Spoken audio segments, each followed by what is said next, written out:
Irmãos, nós vamos meditar na palavra de Deus hoje, dentro daquele assunto que eu antecipei pela manhã.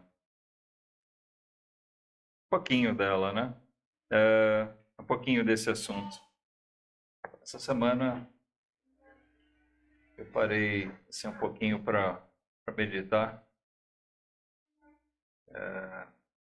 Estava refletindo a respeito da diferença. Na verdade, uma coisa assim, aparentemente técnica, me levou a uma reflexão profundamente espiritual para mim. Pensando sobre esse estudo que a gente tem feito, sobre religiões, e pensando um pouquinho sobre o que elas ensinam, o histórico delas, as doutrinas delas mesmo. E isso me levou a refletir sobre a grandiosidade daquilo que nós temos, irmãos.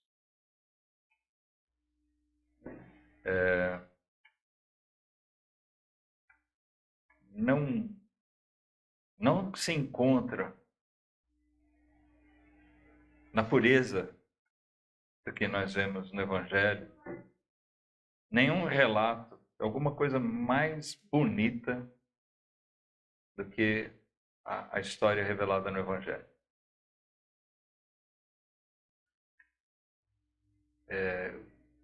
Os deuses, as divindades das mais variadas religiões, elas apresentam vários deuses, apresentam deuses cheios de fraquezas humanas, né, de pecados mesmo. E nós encontramos na Bíblia a descrição de um Deus perfeito, perfeitamente, completamente santo, santo, santo, santo. Mas nós vemos, né, os atributos de Deus, um Deus onipotente, um Deus que não divide a glória dele com nenhum outro, até porque não existe outro. A onipresença de Deus, nada escapa ao conhecimento dele. Ele conhece tudo, cada pensamento nosso. E isso já deveria mexer com o nosso temor.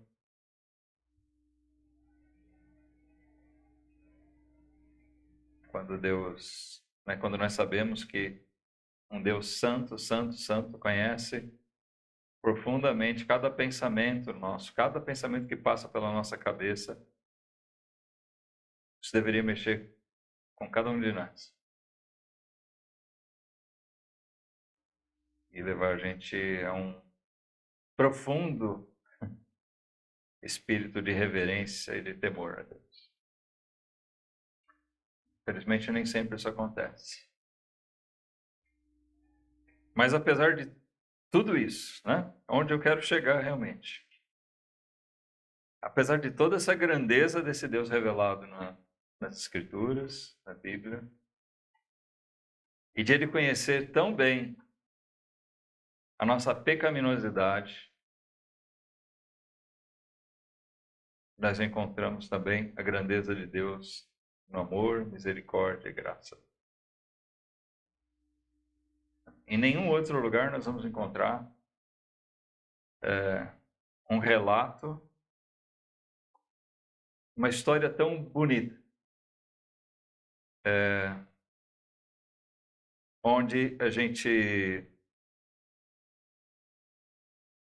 encontra de verdade a solução para a nossa condição corrompida, perdida da nossa alma, mas onde a gente encontra a maior história de amor Certamente, cada um aqui já se emocionou com muitas histórias.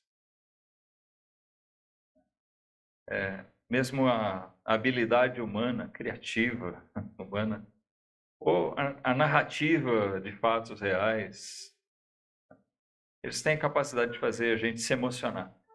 Certamente, todos nós aqui já lemos histórias que emocionaram a gente, que mexeram com a gente.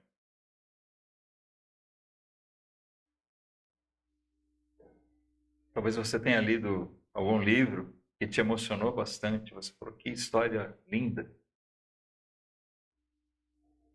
Hã?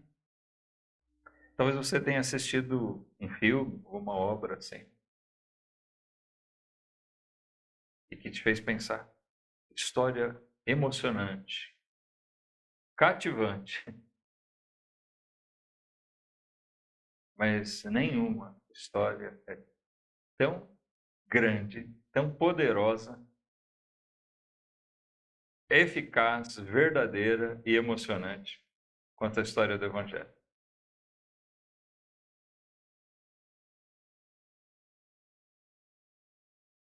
As narrativas na Bíblia são várias, figuradas, desde o Velho Testamento até o final. O Apocalipse continua enfatizando aquilo que Jesus fez, aquele cordeiro que foi morto e reviveu.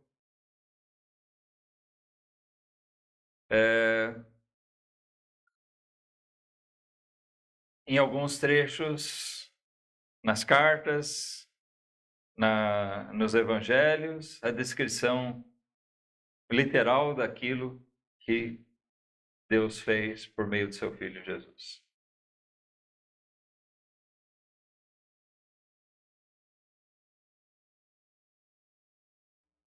Nós que cremos no Evangelho, nós não podemos nos tornar frios para com Ele.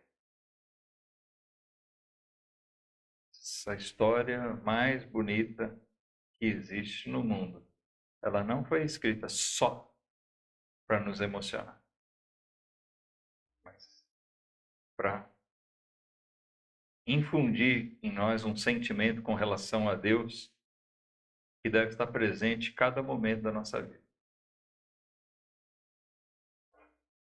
O grande propósito de Jesus, ele disse, eu sou o caminho, a verdade e a vida. Ninguém vem ao Pai, a não ser por mim. É porque nós não somos capazes de compreender de verdade o que Deus fez, quem Ele é, e de amar esse Deus como Ele deve ser amado fora de Cristo. Porque quando o plano maravilhoso de Deus revela tudo aquilo que Jesus Cristo fez, a menos que nós sejamos insensatos, tolos, cegos espiritualmente, não tem como não amar esse Deus.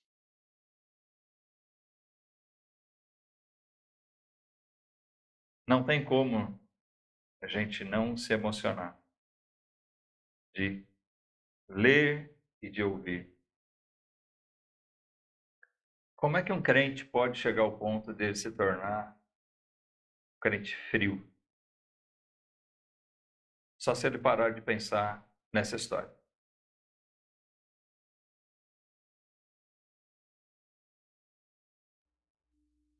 Senão, nada nesse mundo pode esfriar esse nosso amor por Deus.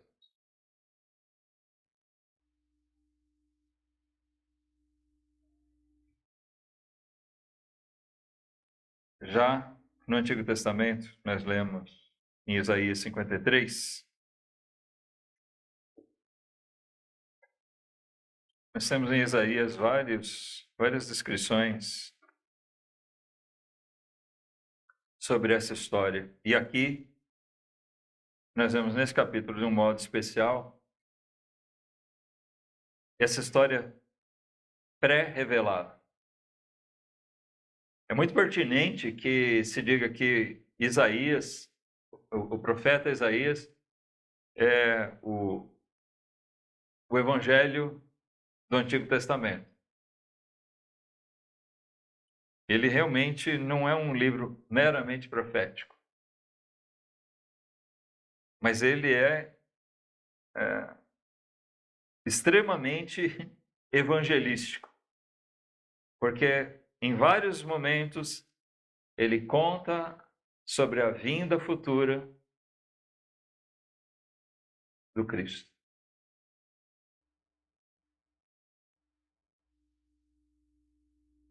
Ele diz assim: quem deu crédito à nossa pregação e a quem se manifestou o braço do Senhor? Porque foi subindo como renovo perante ele e como raiz de uma terra seca, não tinha beleza nem formosura, e olhando nós para ele, não havia boa aparência nele para que o desejássemos. Pequena pausa aqui, ele começa a contar essa história. Ele está falando como se fosse um fato passado, mas ele está falando aqui do surgimento de Cristo. Aquele que deixou a sua glória. Ele vem, surge como um renovo, como uma raiz vinda de uma terra seca, de onde não se espera. Jesus não surgiu dos palácios ou dos exércitos de Israel. Jesus surgiu de um lugar onde um dos discípulos mesmo chegou a dizer: pode vir alguma coisa boa de lá? Nazaré era um lugar até desprezado, né? Mas ele surge ali do lugar inesperado. Nós comentamos no estudo na quinta-feira, expectativa dos religiosos judeus a respeito da vinda do Messias era uma coisa assim esplendorosa, e eles desprezaram quando Jesus veio, porque ele não era da forma que eles imaginavam nas suas cabeças que ele deveria ser.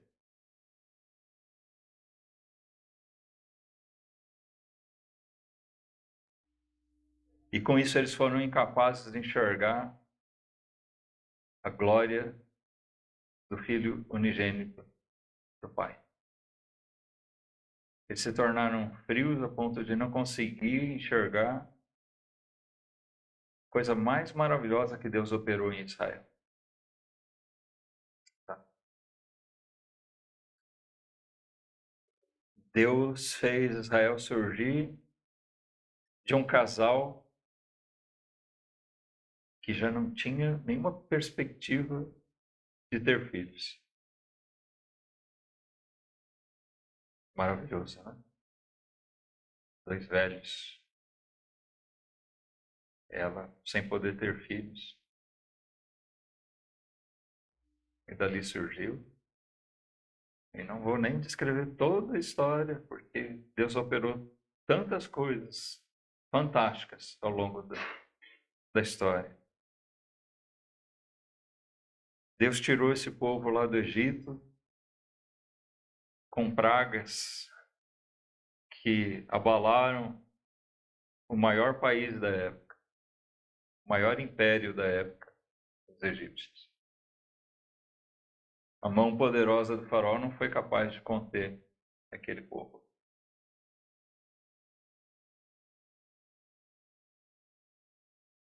E séculos foram passando e Deus fazendo coisas maravilhosas entre eles.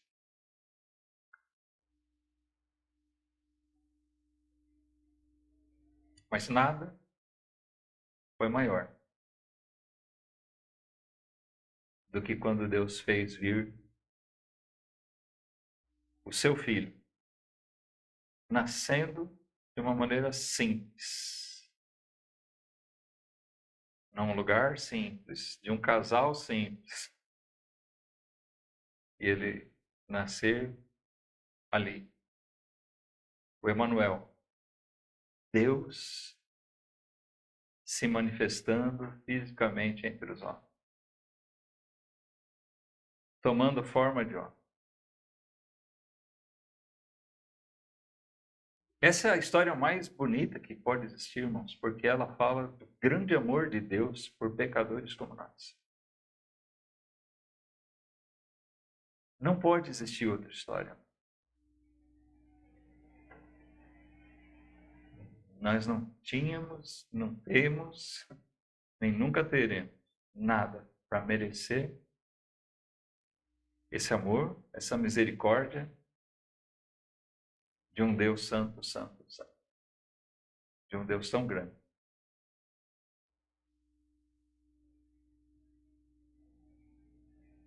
Ele veio, foi desprezado. Não havia boa aparência nele, ele não andava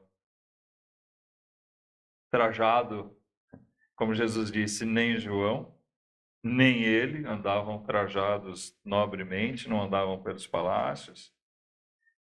Nele não havia boa aparência para que o desejássemos. Nós concluímos até que, por esse versículo, que Jesus não fosse aquela figura bonita, né, como é representado, especialmente nos filmes, aquele galã. Não, Jesus não era nada disso.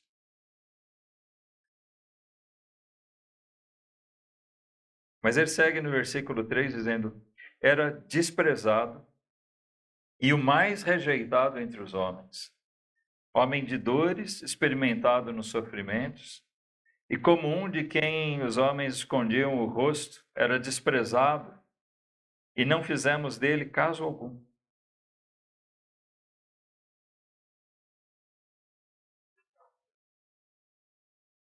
Deus, o Filho de Deus,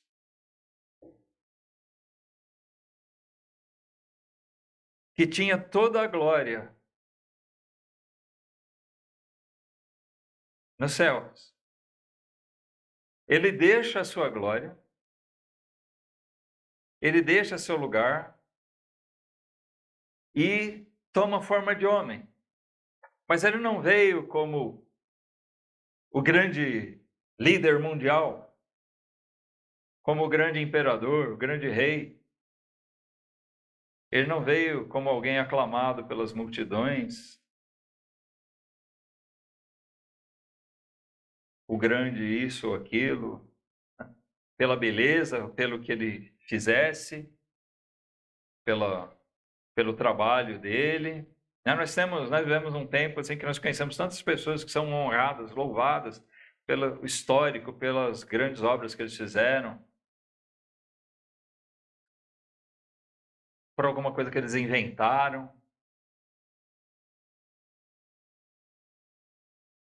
Jesus, sendo Deus, ele tomou forma de homem, de um homem simples,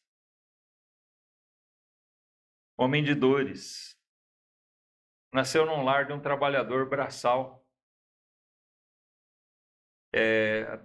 As traduções mais comuns, né, nos levam a entender que José era um carpinteiro, mas alguns dizem, aí a suposição, né, de que a palavra original pode sugerir um tipo de carpinteiro ou pedreiro. Era alguém que trabalhava talvez construindo casas. As casas eram construídas em pedra e madeira naquele tempo. Então, provavelmente, eles tinham que saber manejar as duas coisas. Mas era trabalho pesado. E Jesus cresceu nesse lar, e assim ele também era homem de dores, e nos primeiros anos da sua vida ele trabalhou seguindo, como era a tradição, o ofício da casa, o ofício dos pais.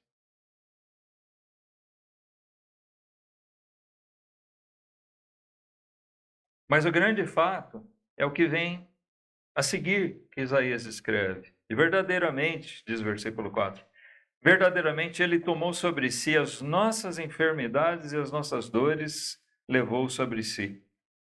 E nós o reputávamos por aflito, ferido de Deus e oprimido. Nós não entendíamos o que ele estava fazendo. Nós estávamos vendo ele como alguém vítima do destino, da vontade de Deus, por sofrer, e talvez não estávamos enxergando o que realmente ele estava fazendo ali. Porque todo o sofrimento de Jesus não foi em vão, não foi um sofrimento ao acaso, mas tudo ele veio para padecer por amor aos pecadores.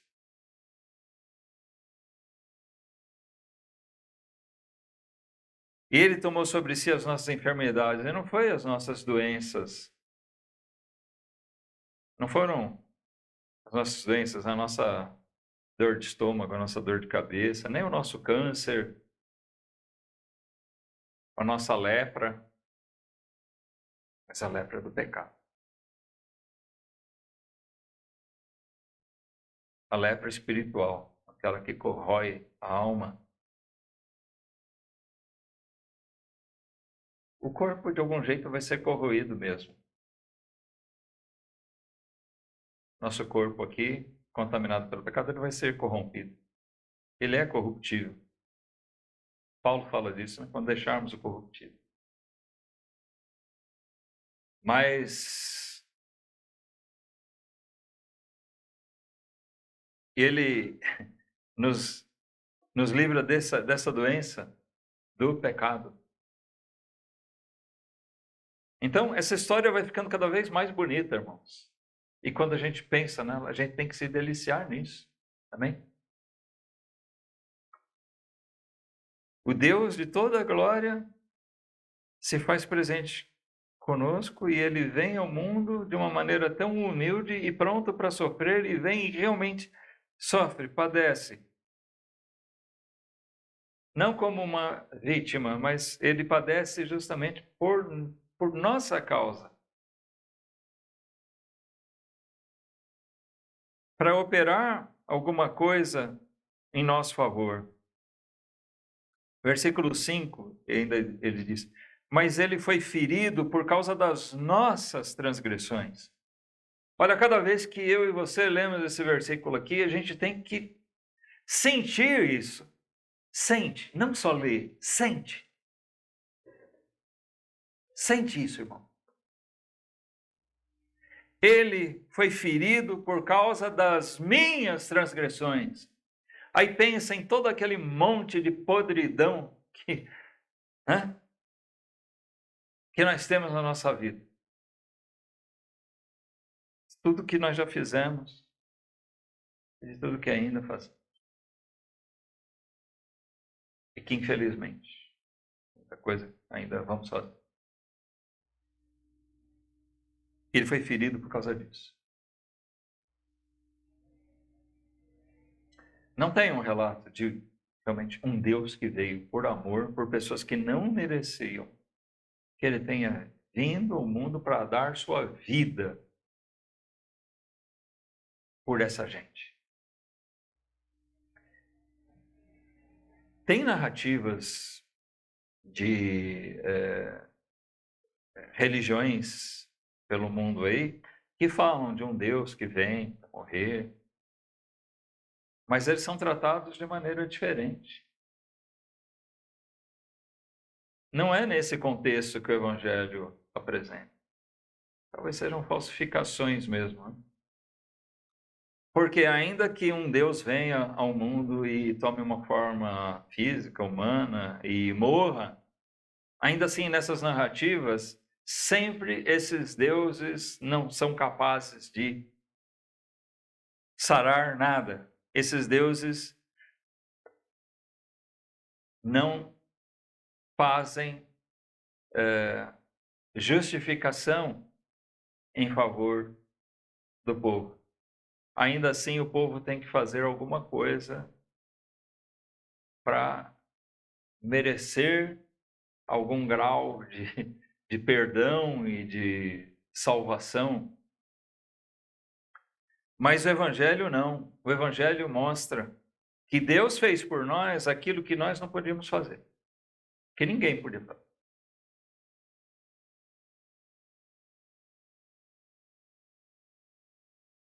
Então, a gente não pode ficar aqui dormente, lendo que ele foi ferido por causa das nossas transgressões. Quando a gente lê isso aqui, a gente tem que pensar quanto nós somos miseráveis. Amém?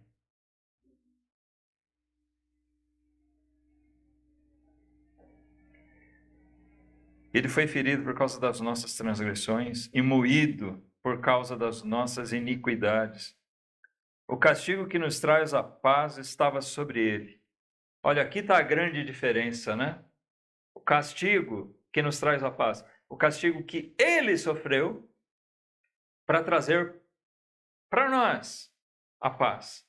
Como eu disse, esses outros relatos de deuses que vêm ao mundo e morrem, o castigo deles não estabelece a paz entre aqueles que creem nele. Mas nós vemos no Evangelho, sim, o que Jesus fez foi com um propósito. O propósito de justificar pecadores, de nos sarar das nossas enfermidades verdadeiras, de curar a nossa doença, de nos justificar das nossas iniquidades, das nossas transgressões e trazer, estabelecer para nós essa paz. O crente em Cristo, ele pode dizer, de verdade, eu tenho paz. Porque Jesus veio ao mundo para estabelecer a nossa paz com Deus. Não é só uma questão de paz interior. Aquela coisa, eu estou em paz comigo mesmo. Eu preciso estar em paz com Deus. E se eu estiver em paz com Deus, eu vou estar em paz comigo mesmo.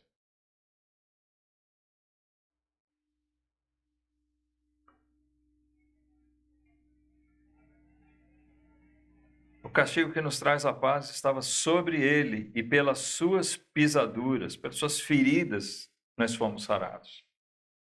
Versículo 6 diz: todos nós andávamos desgarrados como ovelhas, cada um se desviava pelo seu caminho, mas o Senhor fez cair sobre ele a iniquidade de nós todos. Cada um por si mesmo, cada um desgarrado, andando descuidadamente,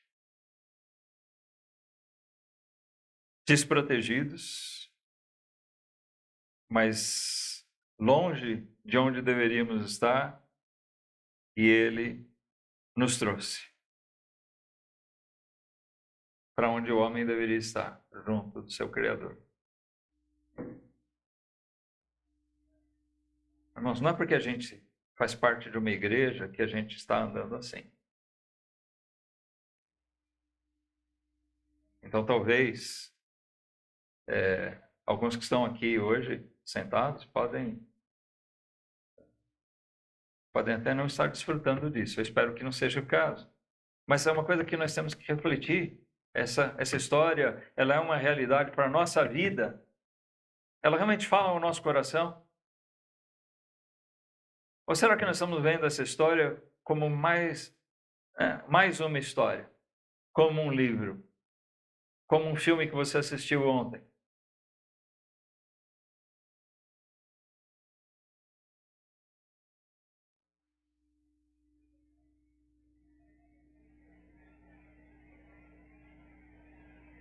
O Senhor fez cair sobre ele a iniquidade de nós todos. Espero que nós possamos afirmar literalmente isso. Que nós todos aqui possamos ter as nossas iniquidades lançadas sobre ele. Nosso pecado cravado lá na cruz do Calvário. Versículo 7 diz: ele foi oprimido e afligido, mas não abriu a sua boca. Como um cordeiro foi levado ao matador, e como ovelha muda perante os seus tosqueadores, assim ele não abriu a sua boca.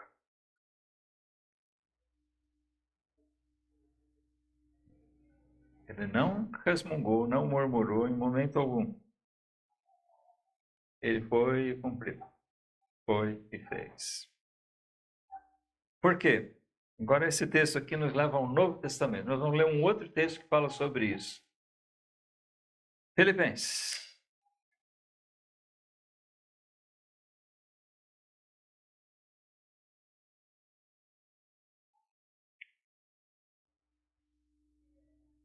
Capítulo 2.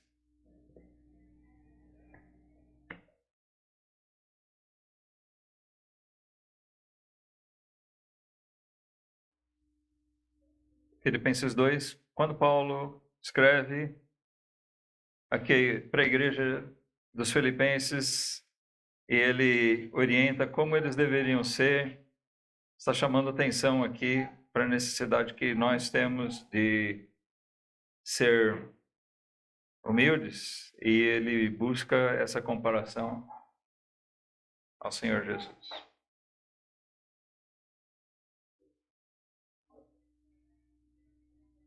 No versículo 5 ele diz: de sorte que haja em vós o mesmo sentimento que houve também em Cristo Jesus, que, sendo em forma de Deus, não teve por usurpação ser igual a Deus, mas fez a si mesmo de nenhuma reputação, tomando a forma de servo, fazendo-se semelhante aos homens. Olha, tudo aquilo que a gente leu lá em Isaías, você percebe que Paulo está resumindo a ideia aqui?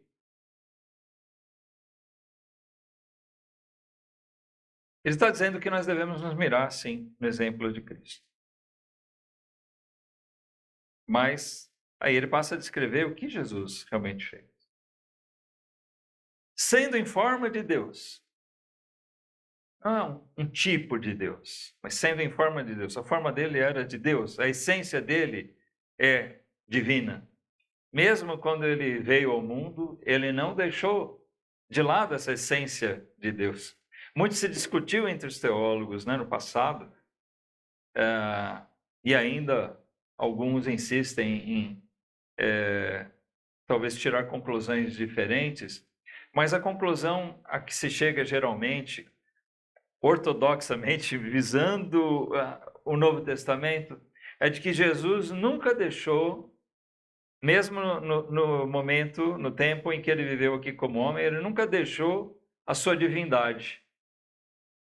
Ou seja, ele nunca foi meio homem, meio Deus, mas ele foi alguma coisa muito estranha para nós, que é conseguir ser 100% homem e, ao mesmo tempo, continuar sendo 100% Deus. Ele não deixou de ter as virtudes dele que estavam na sua essência divina.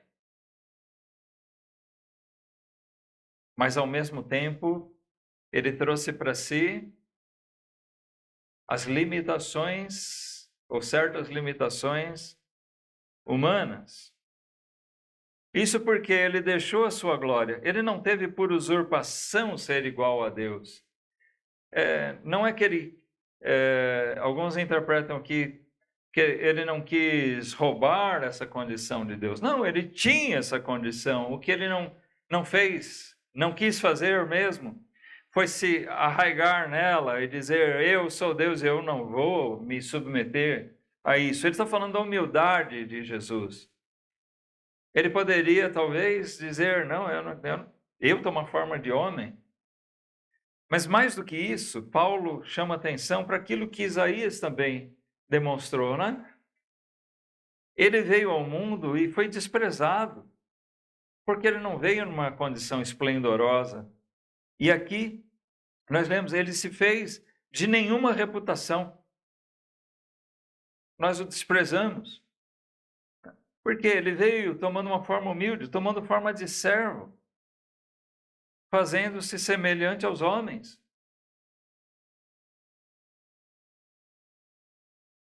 Porque ele tomou forma humana. Um Deus todo glorioso, ele se despojou daquela condição gloriosa e se submeteu a tomar a forma de um homem, de um simples homem, de um servo.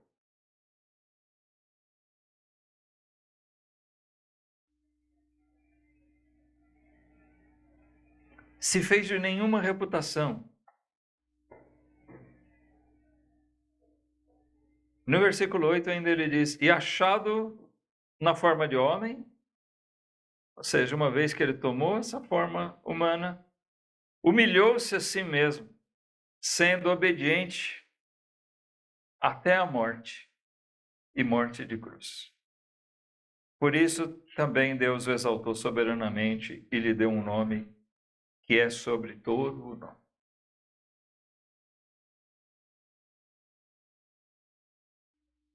Achado na forma de homem, ele se humilhou. A melhor forma de a gente ver uma verdadeira humildade é a obediência.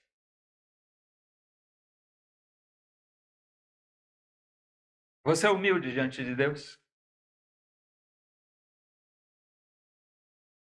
Várias vezes os judeus, Israel, é reprovada por Deus, pela boca dos profetas, pela boca de Jesus mesmo, dizendo que eles eram um povo de dura cerviz.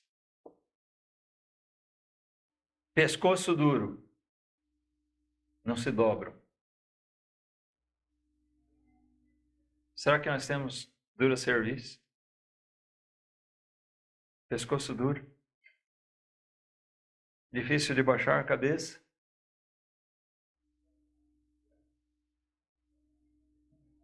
A gente vê que nisso existe uma figura. Questão. Pessoas que se julgam grande coisa, são empinados geralmente, né? Tem uma postura arrogante. Mas eles são bem vistos, né? Uma postura poderosa. Tem até alguns pregadores que são assim, né? Empinadão. Impressiona. E às vezes as pessoas não dão valor àquele pregador que está ali, né? Às vezes acanhadinho, cabeça baixa.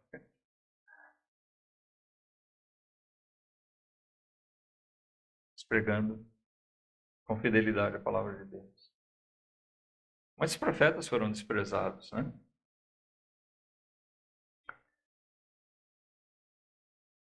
Mas a dura cerviz, a teimosia, o orgulho, são fatores impeditivos de alguém realmente agradar a Deus. Porque essas pessoas não são obedientes. Tem pessoas que até são convencidas do seu erro. Tem pessoas que são até convencidas a respeito da sua condição para com Deus, mas o orgulho fala mais alto e ele acaba não se sujeitando. Né? Ele não se humilha. O que Deus diz que eu tenho que fazer? Quando Pedro pregou para aquela multidão lá no dia de Pentecostes, e a Bíblia relata lá que aqueles homens se compungiram no seu coração. E eles disseram, clamaram, o que nós devemos fazer, irmãos? E foi dito para eles o que eles deveriam fazer. Se arrepender, serem batizados em testemunho público, da sua fé em Jesus, do seu arrependimento dos seus pecados. E a Bíblia diz que assim foram batizados aqueles que de bom grado receberam a sua palavra. Isso quer dizer, aqueles que ouviram o conselho de Deus pela boca de Pedro e obedeceram. A atitude deles foi essa, de obedecer e fazer.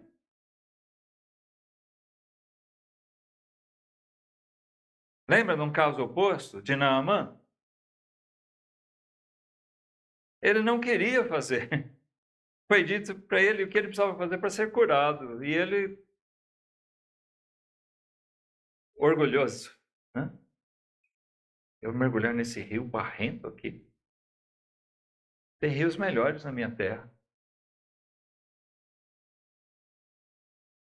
Por que eu vou fazer isso? Olha o que o orgulho pode fazer com a gente.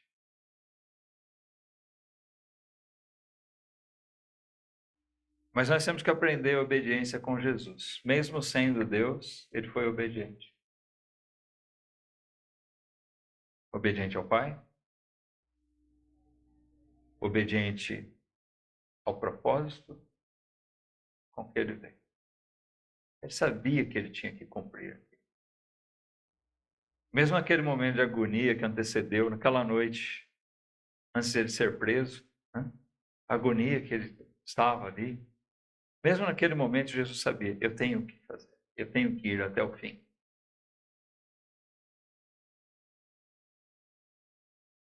Porque era pelas pisaduras dele, pelos ferimentos dele, é que nós seríamos sarados.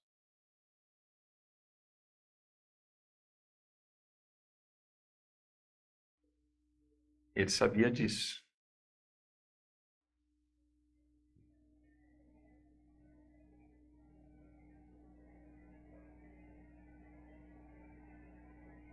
O nome dele deve ser glorificado.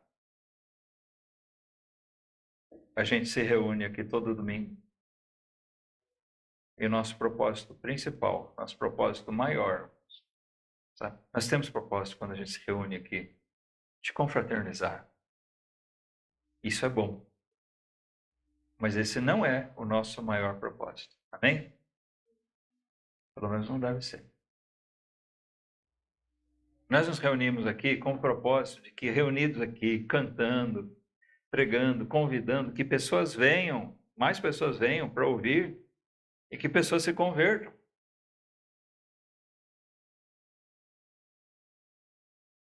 Mas elas podem não vir.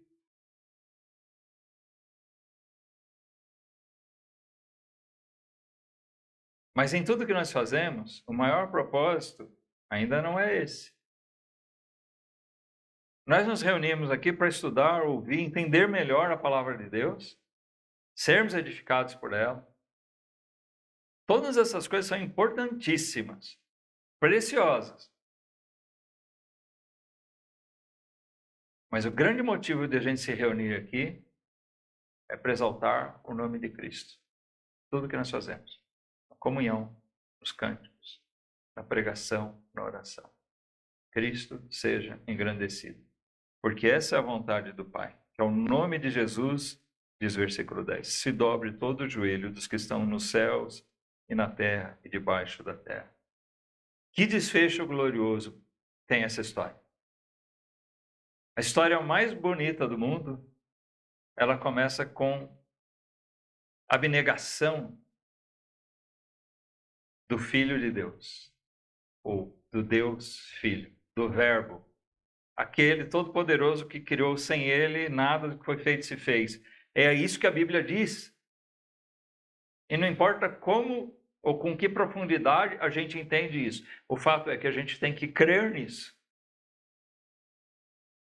Esse Deus todo-poderoso, gente, ele deixou sua glória. Por minha causa, por sua causa.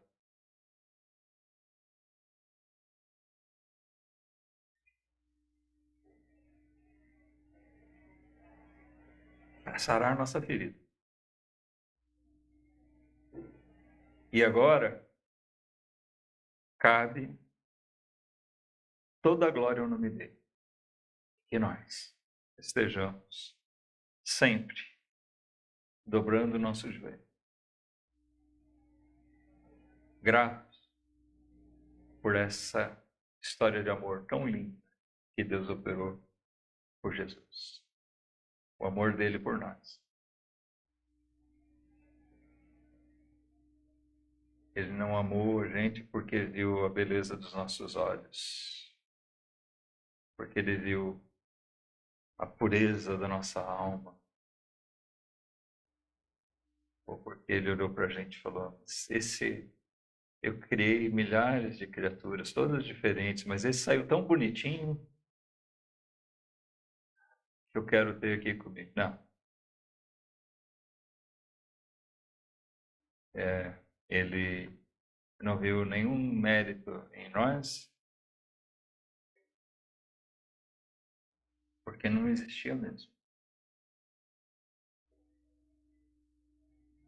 Ele foi obediente até a morte na cruz,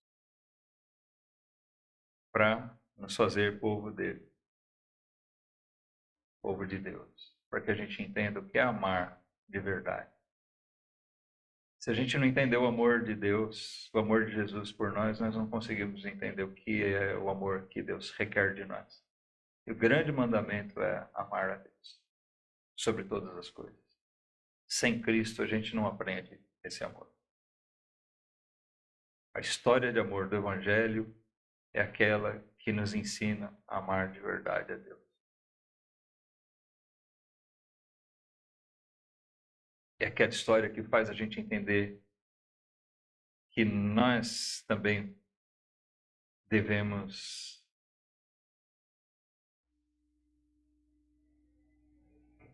nos abster de nós mesmos, de colocar Deus em primeiro lugar e de obedecer, ser obediente a Ele. Assim como Cristo foi obediente até a morte, morte de cruz, que nós, para a honra e glória do nome dele, aprendamos a ser obedientes também. Humildes, dobrando nosso pescoço, nossa cerviz, que ela não seja rígida a ponto de não se curvar diante de Deus. Cada vez que a palavra de Deus nos repreende, é dizer: Senhor, o Senhor tem razão. Sim, Senhor.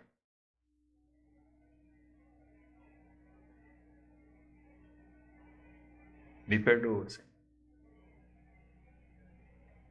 Me faz mais semelhante ao teu filho.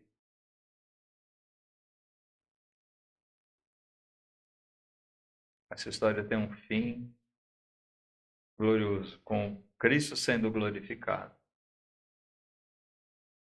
E nós desfrutando dessa glória eterna com Ele.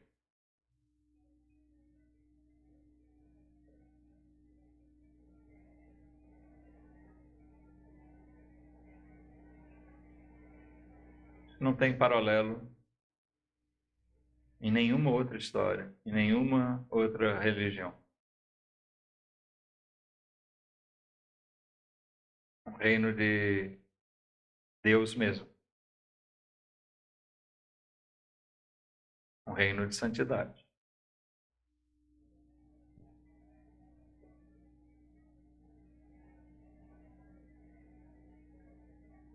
Nós